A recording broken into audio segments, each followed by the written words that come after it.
our guest to our temple. That's so nice, thank you. Because we are decorating you. Eric Trump की, जो कि Donald Trump के बेटे हैं, लेकिन बाप की जीत की खुशी में ये चर्च नहीं जाते, ये जाते हैं हिंदू टेंपल। ट्रम्प इंतजामिया ने भारत के साथ ताल्लुकात को मजीद बेहतर किया, मजबूत किया। भारत को चीन से बढ़ते हुए असर के मुकाबले में अमेरिका का एक अहम इत्तेहादी समझा गया। इस वजह से ट्रम्प ने भारत के साथ तजारती और दिफाई ताल्लुकात को फरोग दिया। हिंदू हिंदू हिंदू 10,000 साल से जिस हिंदू को इग्नोर किया जा रहा था, 2024 में वो मुस्लिम हो, वो क्रिश्चियन हो, वो बौद्ध हो, वो पारसीज हो, वो कोई भी हो, उनको हिंदू ही क्यों चाहिए।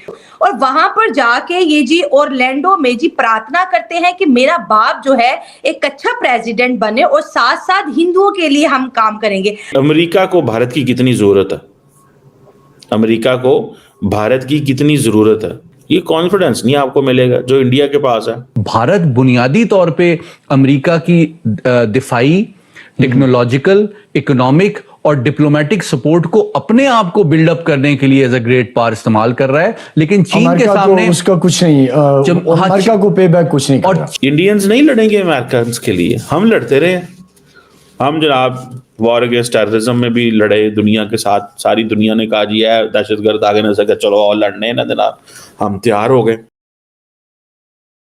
नमस्कार दोस्तों, ट्रम्प का भारत के प्रति और हिंदुओं के प्रति प्रेम हम सब ने देखा है, जहां पर खुद ट्रम्प अपने भाषण में कहते हैं कि वे हिंदू कम्युनिटी के एक बहुत बड़े फ़ैन हैं और हिंदू कम्युनिटी की प्रशंसा करते हुए कहते हैं कि वे अमेरिका में एक समृद्ध और शक्तिशाली कम्युनिटी है।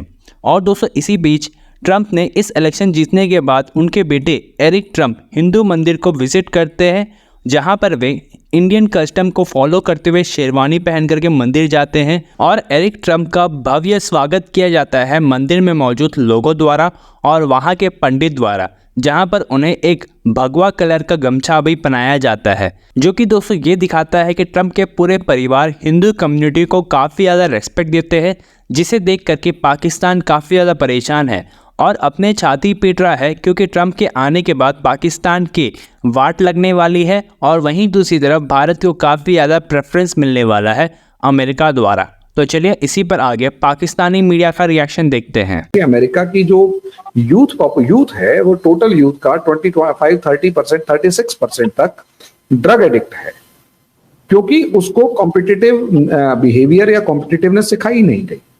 वहीं अगर एक हिंदू बच्चा जो है, नॉर्मली कहीं पर भी आपको मिलेगा, हमारी कंट्री में इतने एफर्ट्स करवाए जाते हैं कि बच्चे को मतलब 7वीं 8वीं क्लास से कंपटीशन की तैयारी करवानी शुरू कर देते हैं। 11वीं 12वीं तक तो वो पूरे तरीके से एस्टेब्लिश हो चुका होता है और उसके बाद जब वो दुनिया में निकलता है तो उसे प्रेशर झेलने की आदत होती है। तो अब प्रेशर की वजह से जो कमजोर दिमाग वाला है वो ड्रग एडिक्ट बनता है।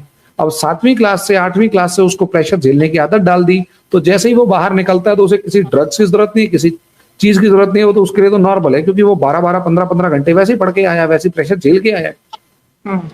तो एक तरफ तो हमारा जो ट्रेडिशन है, हमारा जो कल्चर है, मैं ये नहीं कह रहा सभी, उसमें जो पढ़ी लिखी कम्युनिटी और इस टाइम पर जो अमेरिका के अंदर कम्युनिटी है, वो इसका असर क्या हुआ।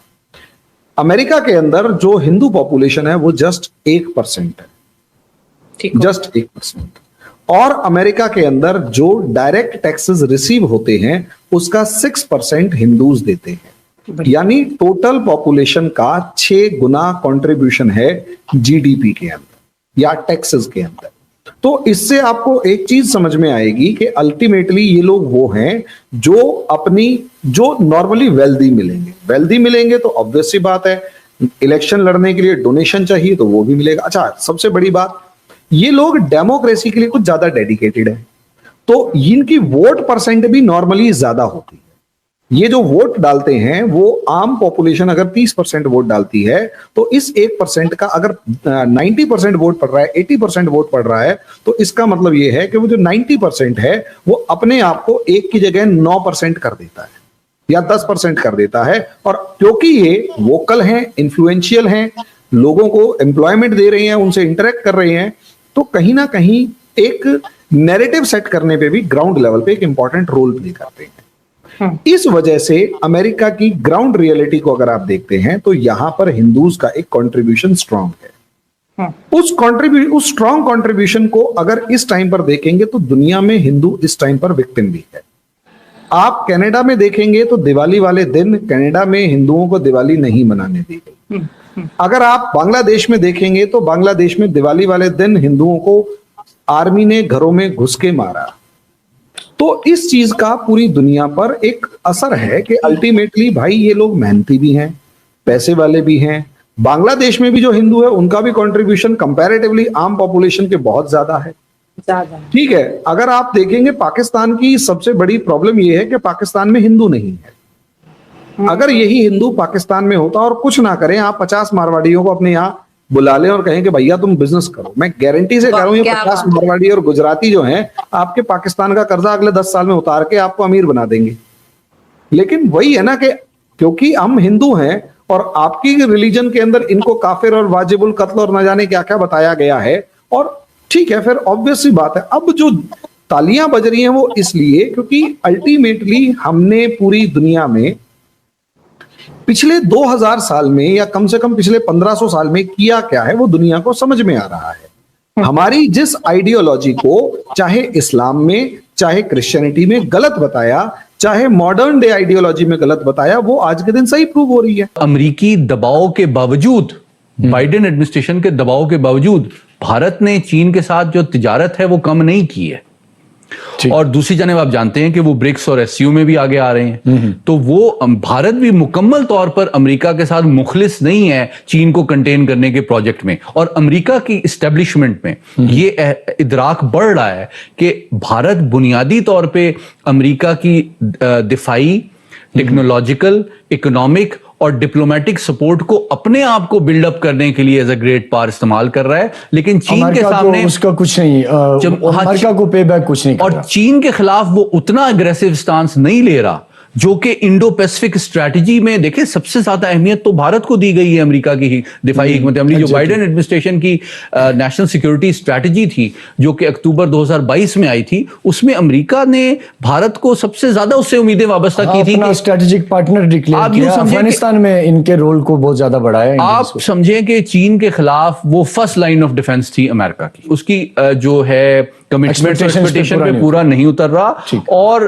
बल्कि अभी जो रिसेंटली चांकिया डिफेंस डायलॉग हुआ इंडिया में, जिसमें इंडिया के आर्मी चीफ ने भी शिरकत की, उसमें ये बात खुल के इंडियन एक्सपर्ट्स ने कही कि हमसे ये तवक्को मत रखें कि हम चीन के साथ ताल्लुकात खराब करेंगे। एडमिनिस्ट्रेशन कुछ बाइडेन एडमिनिस्ट्रेशन से 2 कदम आगे बढ़ के इंडिया को प्रेशराइज करे भी कि आप अपनी चीन के साथ टाइज कम कर दें ट्रेड में, तो आपको लगता है कि वो उसको केयर नहीं करेंगे? ये बहुत इंपॉर्टेंट अपॉर्चुनिटी है कि अगर अमेरिका, मैं ये देख रहा हूं कि अमेरिकी एस्टेब्लिशमेंट भी जो है भारत पे दबाव बढ़ा रही है। और एक और वजह जिसकी वजह से दोनों के एतमाद में कमी आ रही है, वो आपने देखा कि जो भारतीय सफारतकार और रॉ के जरिए से जो अमेरिका के अंदर, कनाडा, बरतानिया, न्यूजीलैंड, ऑस्ट्रेलिया के अंदर जो I5 कंट्रीज के अंदर अपने सियासी मुखालिफिन को हलाक करने की जो पॉलिसी है वो तमाम I5 कंट्रीज शेयर करते हैं। कैनेडियन तो इवन बड़े ओपन इस पे सामने आ गए। जी बिल्कुल। और मैं आपको ये बताना चाहता हूं कि अमेरिका की जो CIA है उसने वो सबूत कनाडा से शेयर किए थे। वो कनाडा की अपनी इंटेलिजेंस एजेंसी के तमाम सबूत नहीं है। इसलिए अमेरिका अब भारत के ऊपर उतना दिफाई और तस्वीराती एतबार से एतमाद नहीं करता जितना पहले करता था। अलबत्ता वो तिजारती सतह पे उसको एक बड़ी मंडी समझता है और समझता रहेगा, और अपना ज़ाहिर है वो डिफेंस इक्विपमेंट बेचना चाहेगा। तीसरी बात जो है, जो हमारे लिए बड़ा तशवीश का मामला हो सकता है कि अगर जब चीन पे प्रेशर पड़ेगा तो वो अमेरिकी कंपनियां जो कि चीन में जिन्होंने अपने असेंबली प्लांट्स लगाए हुए हैं, चाहे वो एप्पल हो, चाहे वो कोई अमेरिकी कंपनी हो, उनके ऊपर ये लाइकली है कि दबाव आएगा कि चीन से असेंबली लाइन आप हटा के भारत शिफ्ट करें। क्योंकि चीन पे जब तिजारती पाबंदियां लगेंगी या टैरिफ बढ़ेगा तो वो असेंबली प्लांट्स जो कि अमेरिकी कंपनियों के चीन में लगे हुए हैं, वहां से जो प्रोडक्ट्स अमेरिका आएंगी वो महंगी होंगी। तो अमेरिकी कंपनियों को उसका नुकसान पहुंचने के लिए बचाने के लिए वो चाहेंगे कि अब वो चीन से अपनी मंडियां हटाएं, अपनी असेंबली लाइंस हटाएं और मे बी भारत मूव करें।